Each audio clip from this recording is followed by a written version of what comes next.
أكبر الله أكبر ولله الحمد. أعوذ بالله من الشيطان الرجيم. بسم الله الرحمن الرحيم. الحمد لله رب العالمين الرحمن الرحيم مالك يوم الدين. إياك نعبد وإياك نستعين. اهدنا الصراط المستقيم صراط الذين أنعمت عليهم غير المغضوب عليهم ولا الضالين.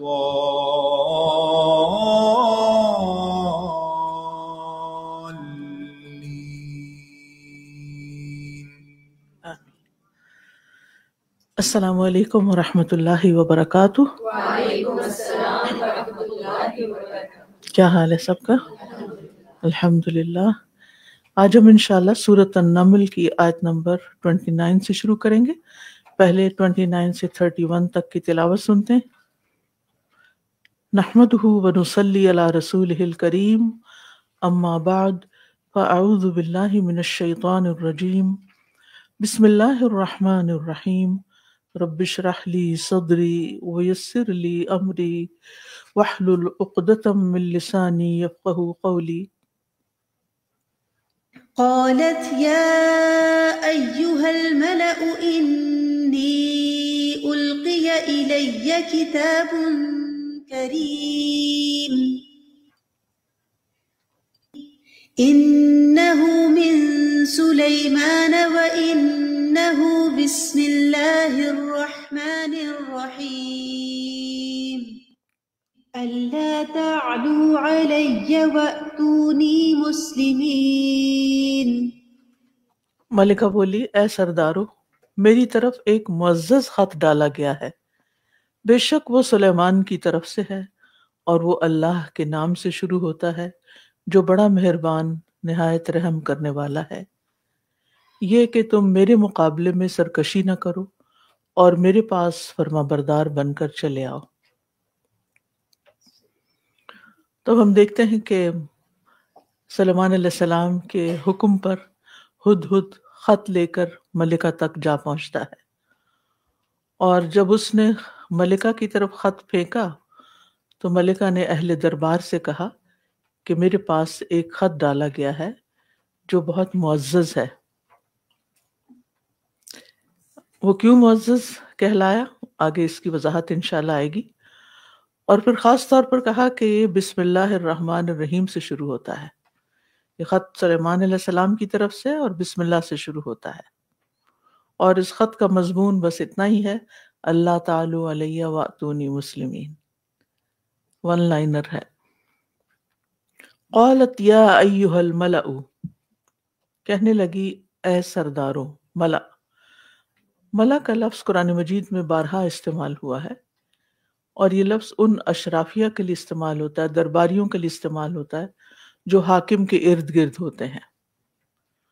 اور ملا کا ویسے تو معنی ہوتا ہے بھر دینا، تو یہ لوگ اپنے وقار اور ہیبت کی وجہ سے مجلس کو ایک طرح سے بھر دیتے ہیں. اب یہاں پر ہم دیکھتے ہیں کہ ملکہ سبا اپنی سلطنت کے عظیم لوگوں اور بڑے بڑے لوگوں سے مشورہ کرتی ہیں، اپنے لشکروں کے قائدین سے، وزراء سے، مشیروں سے، قوم کے بڑوں سے، جن سے ایسے اہم مواقع پر رجوع کیا جاتا ہے. اور اس کی کامیاب حکومت کی ایک اہم علامت جو یہاں نظر آتی ہے وہ یہ کہ وہ دوسروں کو مشورے میں شریک کرتی تھی. کامیاب لیڈر ہر کام اپنی مرضی سے نہیں کرتا، بلکہ وہ اور بڑے بڑے ذہنوں سے فائدہ اٹھاتا ہے، ان سے مشورہ کرتا ہے، ان کے ساتھ تبادلہ خیال کرتا ہے، اور انا کا شکار ہونے کی بجائے بہتر رائے کو اختیار کرتا ہے۔ رسول اللہ صلی اللہ علیہ وسلم اگرچہ اللہ کے نبی تھے، لیکن اللہ سبحانہ وتعالیٰ نے ان کو بھی حکم دیا وَشَاوِرْهُمْ فِي الْأَمْرِ کہ صحابہ کے ساتھ معاملات میں مشورہ کیا کریں، اور وہ سب سے زیادہ لوگوں سے مشورہ کیا کرتے تھے۔ اہل ایمان کی صفت سورۃ الشورى میں بیان کی گئی، اور سورت ایک پوری ہے قرآن میں جس کا نام شورا ہے۔ وَأَمْرُهُمْ شُورَى بَيْنَهُمْ، اور ان کے آپس کے کام صلاح مشورے سے طے پاتے ہیں۔ اور یہ صرف کسی حاکم وقت کے لیے نہیں، کسی پریزیڈنٹ اور پرائم منسٹر کے لیے نہیں، بلکہ ہر وہ جگہ جہاں پر لوگ مل جل کر رہتے ہوں، چاہے ایک گھر کی سلطنت ہو یا کوئی ادارہ ہو، تو اس میں اگرچہ ضرورت کے تحت ایک قوام ہوتا ہے یا ایک لیڈر ہوتا ہے یا ایک ذمہ دار شخص ہوتا ہے، لیکن وہ آل ان آل نہیں ہوتا۔ اسے اپنے متعلقین کے ساتھ مشورہ کر کے معاملات کو، اور خاص طور پر اہم معاملات کو طے کرنا چاہیے۔ تو کیا کہتے ہیں کہ انی القی الیہ کتاب کریم، کہ میری طرف ڈالا گیا ہے ایک خط جو معزز ہے، کریم، عزت والا، عمدہ، نوبل۔ سوال یہ پیدا ہوتا ہے کہ ملکہ سبا نے خط کو کتاب کریم کیوں کہا، کس بنا پر؟ ہو سکتا ہے کہ اس کی ظاہری شکل و صورت کی بنا پر، یعنی کئی فیکٹر ہوتے ہیں نا، ایک چیز کو معزز یا قابل قدر کہنے کے ظاہری اور باطنی دونوں اسباب ہوتے ہیں، یعنی وہ شکل و صورت کے اعتبار سے، اپنی پریزنٹیشن کے اعتبار سے، اپنی تحریر کے اعتبار سے، اور پھر اس کے بعد وہ جس چیز پر لکھا ہوا تھا اس وقت کاغذ تو معلوم ہوتا تھا یا نہیں، لیکن جو لیدر کا پیس ہوگا یا جس چیز پہ بھی لکھا گیا اس کے وہ بھی ایک نفیس چیز ہوگی، پھر اس کے اوپر جو تحریر تھی یا کیلی گرافی وہ بھی خوبصورت ہوگی، اور سلیمان علیہ السلام کی مہر بھی ہوگی، کیونکہ بادشاہوں کے خط مہر کے ساتھ جاتے ہیں۔ اور پھر یہ ہے کہ جو اس کا انداز تحریر تھا وہ کیا تھا، انہ من سلیمان، کہ وہ ایک بادشاہ کی طرف سے تھا۔ تو ظاہر ہے کہ بادشاہ کی طرف سے اگر کوئی چیز آتی ہے تو چونکہ وہ بادشاہ کی طرف سے آتی ہے اس لیے بھی معزز ہوتی ہے، اور پھر خاص طور پر انہ من بسم اللہ الرحمن الرحیم، کہ وہ بسم اللہ الرحمن الرحیم سے شروع ہو رہا ہے۔ اور اس میں ایک بڑی عمدہ نصیحت ہے کہ تم کیا کرو، اللہ تعالی علیہ واتونی مسلمین، یعنی اپنا مدعا اور اپنے جو مقصد ہے وہ ٹو دا پوائنٹ واضح طور پر اسٹریٹ اوے بتا دیا گیا ہے۔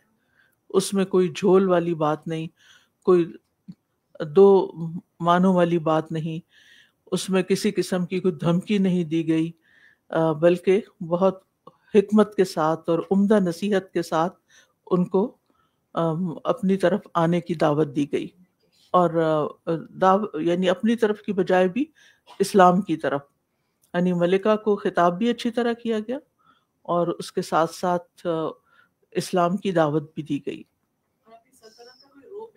کوئی روب نہیں ڈالا، یہ نہیں بتایا کہ میں کون ہوں، میرے لیے تو ہوائیں مسخر ہیں اور جنات مسخر ہیں۔ یعنی آج بھی آپ دیکھیں کہ اگر کوئی کہے کہ میرے پاس جن مسخر ہیں تو اس کے صرف یہ کہنا ہی کافی ہو جائے گا روب جاڑنے کے لیے یا ایک متاثر کرنے کے لیے، لیکن ایک بہت ہی کریم، عمدہ، بہت مناسب قسم کا خط میرے پاس آیا ہے۔ یہاں ایک سوال یہ بھی پیدا ہوتا ہے کہ سلیمان علیہ السلام نے اپنا نام پہلے لکھا انہ من سلیمان وانہ بسم اللہ الرحمن الرحیم، یعنی بسم اللہ سے پہلے اپنا نام کیوں لکھا؟ ہو سکتا ہے کہ انہوں نے ایسا نہ کیا ہو، بسم اللہ ہی سے کیا ہو، لیکن ملکہ نے جب بات کی تو پہلے بتایا کہ کس کا خط ہے اور پھر اس کا کانٹینٹ بتایا، ٹھیک ہے؟ یعنی یہ چونکہ ملکہ کے الفاظ ہیں، خط کی ہو بہو تحریر نہیں ہے. انہوں نے اپنا خط بسم اللہ سے ہی شروع کیا ہو، کیونکہ ہر وہ کام جسے بسم اللہ سے شروع نہ کیا جائے وہ بے برکت ہوتا ہے.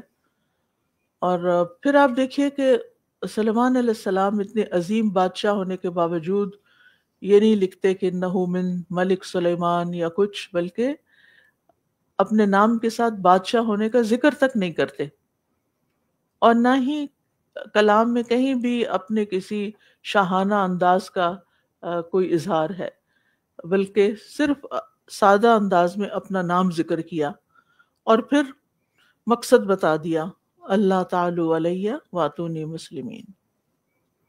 زیادہ باتیں نہیں کی، کوئی مبہم عبارت نہیں، کوئی غیر واضح تحریر نہیں، کوئی گول مول باتیں نہیں.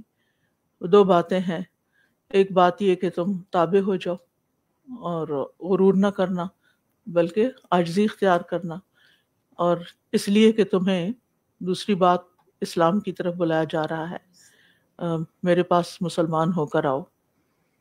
کیونکہ انہیں صرف تابع کرنا مقصود نہیں تھا کہ میرے تابع ہو جاؤ اور مجھے جزیہ دو یا مجھے ٹیکس دو، بلکہ تم اللہ کے دین میں داخل ہو جاؤ، سر تسلیم خم کرتے ہوئے اس کے فیصلوں پر راضی ہو جاؤ.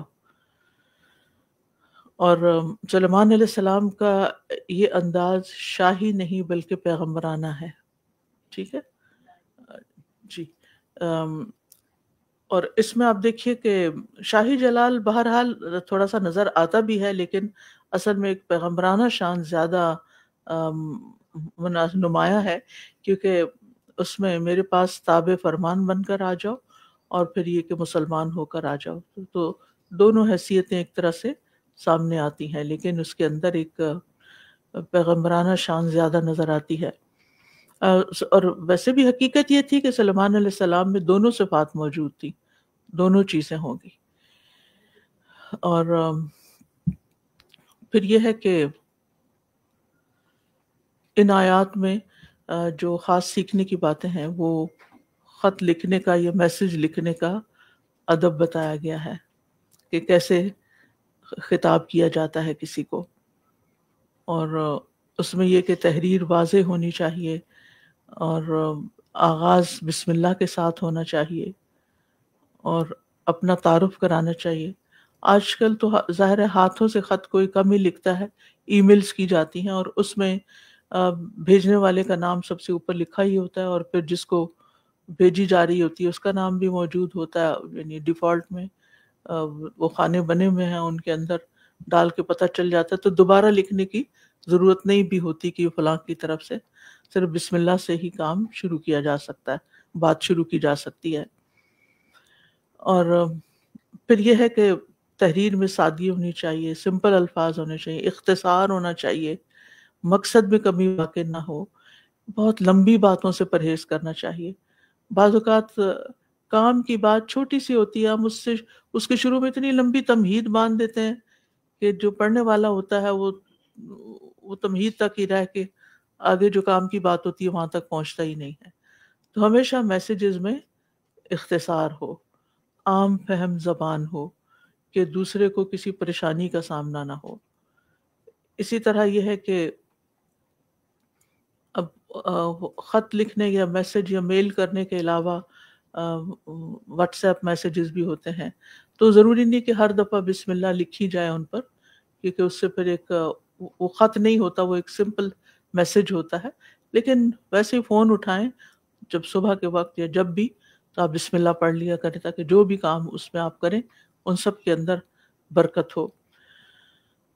اور پھر یہ ہے کہ اگر آپ کسی کے ساتھ فون پہ بات کر رہے ہیں تو اس کے آداب بھی آپ کو معلوم ہونے چاہیے کہ آپ جب کسی کو ڈائل کرنے لگے تو ذرا دیکھ بھال کے کریں. یعنی بعض اوقات ہم بغیر سوچے سمجھے ڈائل کر دیتے ہیں، نام کی مشابہت دیکھ کے، اور وہ کسی اور کو جا ڈسٹرب کرتا ہے. اور پھر یہ ہے کہ موضوع وقت پر کسی سے بات کرنی چاہیے، ہر وقت نہیں. اور پھر یہ کہ اگر آپ کال کر رہے ہیں تو 3 گھنٹیوں کے بعد بند کر دیں، ورنہ وہ اگر اس کو ضرورت ہوگی تو وہ دوبارہ آپ کو کال کر لے گا. اور پھر یہ کہ اگر بات شروع کریں تو بہت لمبی بات نہ کریں، بات کو مختصر کریں، سلام سے شروع کریں اور اپنا تعارف کرائیں. یہ نہیں کہ اس کو کہیں کہ پہچانا تم نے، اچھا اب تو تمہارے بہت نخرے ہو گئے ہیں تو پہچانتے بھی نہیں. اس قسم کی گھٹیا گفتگو نہیں کرنی چاہیے اور نہ ہی کسی کو اس میں ڈالنا چاہیے حیرت میں. اور پھر یہ کہ گفتگو کا اختتام بھی سلام پر ہونا چاہیے، آواز بھی درمیانی ہونی چاہیے، چیخ چلا کے بات نہیں ہونی چاہیے. اگر دوسری طرف اگر خاتون فون کریے دوسری طرف مرد ہو، یا مرد فون کر اور دوسری طرف عورت ہو، تو اس میں اس چیز کا بھی لحاظ رکھنا چاہیے اور گفتگو جو ہے وہ بہت معزز اور مناسب انداز میں ہونی چاہیے. پھر یہ کہ مراتب کا لحاظ بھی کرنا چاہیے کہ ہم بڑے سے بات کر رہے ہیں یا چھوٹے سے کر رہے ہیں، سامنے والا کون ہے، کوئی ماں باپ ہیں یا استاد ہیں یا کوئی عالم دین ہے یا ویسے ہی کسی کوئی معزز شخص ہے.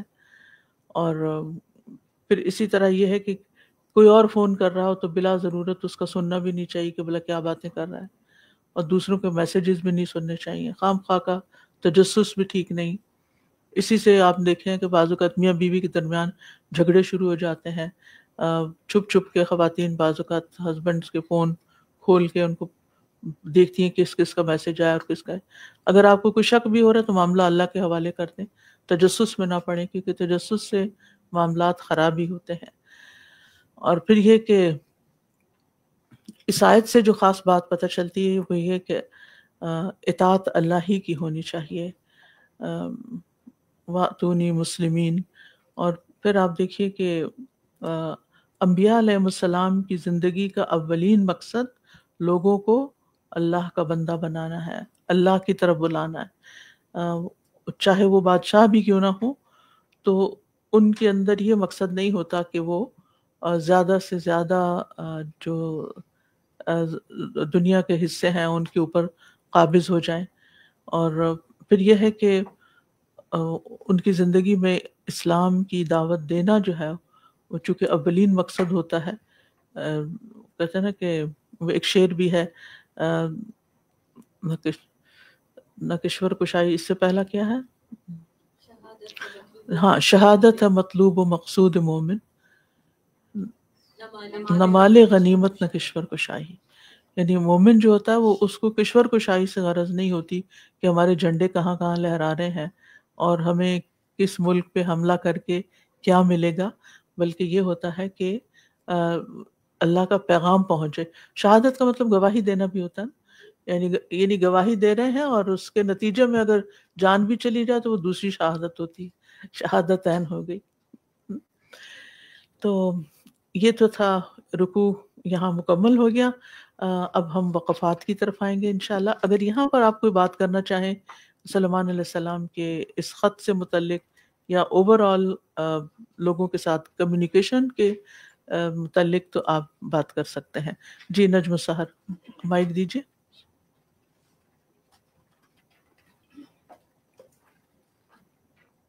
سادہ جی، آپ جب مینشن کر رہے تھے نا کہ انہوں نے ملکہ نے کہا کہ خط بہت نوبل ہے اور کتنی نوبل تحریر ہے، تو میں سوچ رہی تھی کہ یعنی یہ ایک بادشاہ سے ملکہ کی کانورسیشن ہے نا، دونوں ایک ہی پوزیشنز پر ہیں. تو بعض دفعہ جب ہم جس کیپیسٹی میں ہوتے ہیں اور جو ہم سے جس طرح بات کرتے ہیں تو ہمیں بہت اچھے سے اندازہ ہو جاتا ہے، کیونکہ ہم اندازہ کر سکتے ہیں کہ وہ کس پوزیشن سے بات کر سکتے تھے، لیکن how they choose to speak, کہ وہ چاہتے تو بڑا اپنا جاہ کا، اپنی قدرت کا، پاور کا. استاذہ کس قدر، یعنی آپ دیکھ لیجیے جب ہوتی ہے تو لوگ اس کا کیسے اظہار کیسے کرتے ہیں. بالکل. لیکن دس آئیڈیا، اور پھر یہ کہ جو بسم اللہ الرحمن الرحیم پہلے ہے، سبحان اللہ، یعنی وہ جو سارا اللہ تعالیٰ کے گرد ایک طرح سے ہے کہ اللہ تعالیٰ کا ایک تعارف ہے، اللہ تعالیٰ کے گرد سینٹر کرنا، اور پھر جا کے ایک ہے کہ اچھا میرے پاس آ جاؤ، اطاعت کرو، and so on and so forth. So it just seemed like کہ واقعی جو جس کیپیسٹی میں ہوتا ہے نا وہ ویسے انڈرسٹینڈ بھی کر سکتے ہیں. سبحان اللہ. بالکل. استاذہ اتنا خوبصورت جملہ ہے، اس میں حکم تو ہے کہ آ جاؤ آ جاؤ، مگر فرما بردار ہو کر بادشاہ کی طرف سے اتنا مختصر اور اتنا خوبصورتی سے، بہت ہی ناممکنات میں سے ہے آج کے دور میں، جہاں درباری جمع ہوں، بادشاہ کا دربار لگا ہو، اور جیسے کہ آج کل بادشاہ ہوتے ہیں تو ان تک پہنچ بھی مشکل ہوتی ہے. اس کیونکہ ہم سمجھتے ہیں کہ شاید ہماری بات بہت لمبی ہوگی اور بہت ریپیٹڈلی کہا جائے گا تو پھر بات کا اثر ہوگا. حالانکہ اگر آپ اچھے طریقے سے ڈھنگ سے مختصر بات کرتے ہیں تو وہ بھی بہت افیکٹو ہوتی ہے, کیونکہ دوسرا اس کو توجہ سے پڑھ یا سن رہا ہوتا ہے.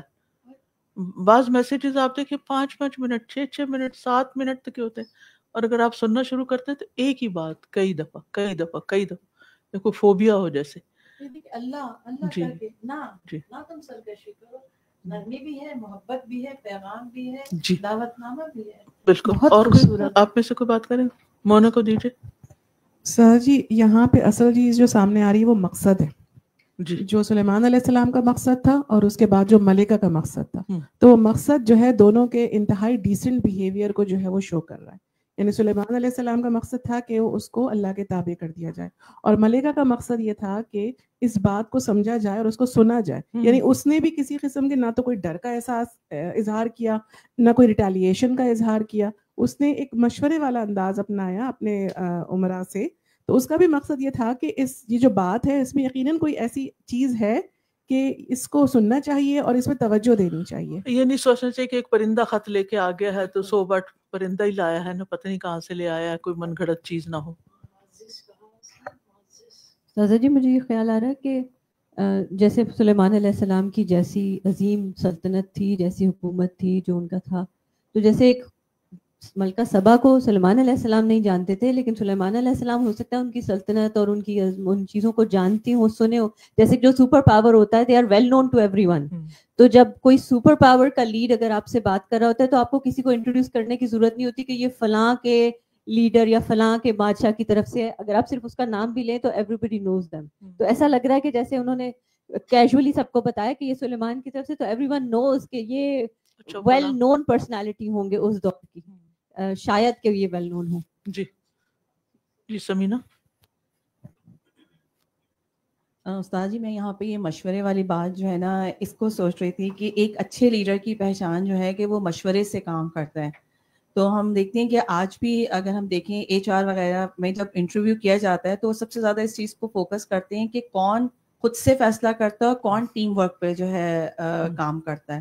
تو جو ٹیم ورک پہ کام کرتا ہے اس کو زیادہ پسند کیا جاتا ہے. بالکل, کامیاب بھی وہی ہوتا ہے جو ٹیم پلیئر ہوتا ہے. جی استاد جی یہاں پہ مختصر جملہ میں 31 آیا میں ایک کام نہ کرنے کے بارے میں کہا گیا اور ایک کرنے کے بارے میں. اللہ تعالو علیہ واتونی مسلمین, ایک نہیں کرنا اور ایک کرنا ہے, اور سرکشی نہ کرو. اس سے پہلے اللہ تعالی رحمان ہے رحیم. سادہ جی اس میں جو مشورے کی بات ہے نا, تو ملکہ نے مشورہ بھی ان لوگوں سے کیا جو اس کے اہل تھے. تو جب ہمیں بھی کسی معاملے میں مشورہ کرنا ہو تو دیکھ کے کریں کہ کون سے لوگ جو ہمیں ٹھیک مشورہ کرنا ہے کس معاملے میں. اور اگر ہم سب کا مشورہ نہیں مانے تو جو لوگ مشورہ دے رہے وہ ناراض بھی نہ ہو. بالکل, کیونکہ اکثر لوگ ناراض ہو جاتے ہیں. جی اب آن لائن سائدہ بانو. جب ہمیں بھی کسی معاملے میں مشورہ کرنا ہو تو دیکھ کے کریں کہ کون سے لوگ جو ہمیں ٹھیک مشورہ کرنا ہے کس اور اگر ہم سب کا مشورہ نہیں مانے تو جو لوگ مشورہ دے رہے وہ ناراض نہیں ہیں. بالکل ناراض ہوتے ہیں. جی اب آن لائن سائدہ بانو. جی استاذہ جی میں دیکھ رہی ہوں کہ جو لکھی ہوئی تحریر کی صورت میں جو میسیج ہے اس دور میں بھی مقبول تھا اور آج بھی اسی طرح ویلیو رکھتا ہے, کیونکہ زیادہ ٹرسٹیبل ہے اور اتنا پرانا یعنی کہ رواج کہیں کہ طریقہ کہ آج بھی وہی چل رہا ہے. جی شکریہ. عالیہ.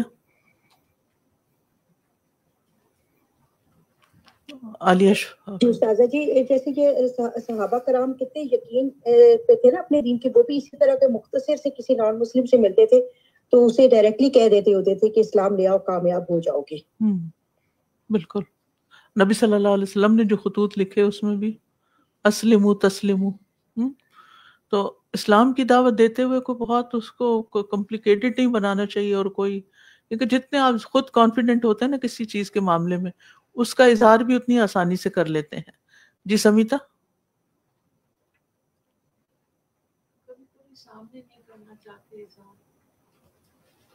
جی جی السلام علیکم.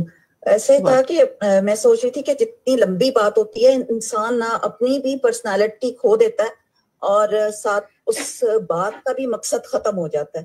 تو اس میں بھی جیسے مونا جی نے 2 مقصد بتائے تو میں وہ یہ سوچی تھی کہ بات کرنے کا بھی مقصد جو ہے وہ بہت ضروری ہے کہ ہمارا مقصد بہت کلیئر ہونا چاہیے کہ ہم کس ٹاپک پہ بات کریں, کس بات. اور پھر یہ کہ کسی کو میسج کرنے سے پہلے خود سوچنا چاہیے کہ ہم کہنا کیا چاہتے ہیں, وہاں نہ ایکسرسائز شروع کر دیں اور پھر کبھی ڈیلیٹ کریں, پھر دوبارہ پھر عجیب مخمسہ. جی عائشہ افغان.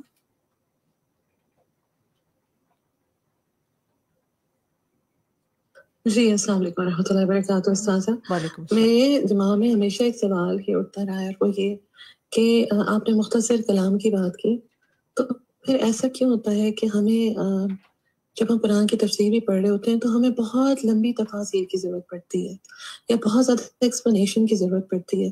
ایک تو یہ پہلو, دوسرا یہ کہ آج اس مختصر کلام میں وہ اثر کیوں نہیں ہے, کیونکہ حکمران تو آج بھی ہیں, پیغام دینے والے تو آج بھی ہیں,